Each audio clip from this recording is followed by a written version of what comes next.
ஒரு பிரகாசமான மாலையில் இந்தியாவின் வானம் திடீரென்று ஒரு விசித்திரமான ஒளிரும் பச்சை நிறமாக மாறியது. ஒரு பிரம்மாண்டமான வேற்றுகிரக கப்பல் மெதுவாக கீழே இறங்க அதன் சக்தியால் தரை அதிர்ந்தது. மக்கள் பயத்துடன் மேலே பார்த்தனர். அந்த கப்பலுக்குள் சைலோ என்ற இளம் வேற்றுகிரகவாசி இருந்தான். அவன் தற்செயலாக பூமியில் விபத்துக்குள்ளாகி தரையிறங்கியிருந்தான். ஆனால் பூமியின் இராணுவ அமைப்புகள் அந்த சமிக்கையை தவறாக புரிந்து கொண்டன. அது ஒரு தாக்குதல் என்று நினைத்து கீழே வந்து கொண்டிருந்த கப்பல் மீது உடனடியாக ஏவுகணைகளை ஏவின. அந்த வேற்றுகிரகவாசி பீதியடைந்தான். மக்களும் பீதியடைந்தனர். உலகம் பேரழிவிலிருந்து சில கணங்கள் தொலைவில் இருந்தது.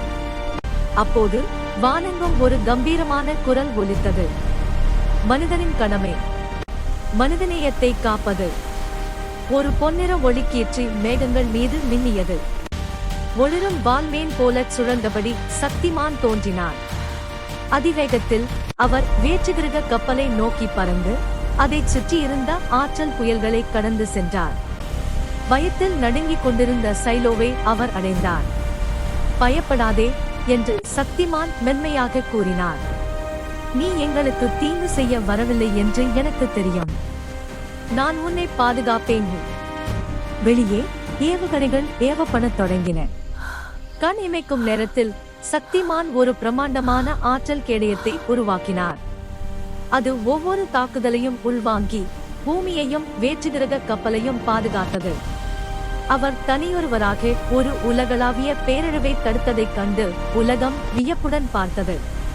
பின்னர் சக்திமான் தனது சக்திகளால் வேற்றுகிரக கப்பலை சரி செய்து சைலோவை பத்திரமாக விண்வெளிக்கு வழி அனுப்பினார்.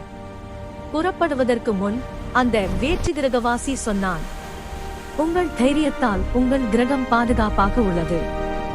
நன்றி சக்திமான். சக்திமான் புன்னகைத்தார். எங்கு கருணை இருக்கிறதோ அங்கு வலிமை இருக்கிறது. அமைதியுடன் சென்று வாயு. அந்த கப்பல் நட்சத்திரங்களை நோக்கி வேகமாக பறந்து சென்றது. பூமி மீண்டும் தனது நாயகனுக்காக ஆரவாரம் செய்தது.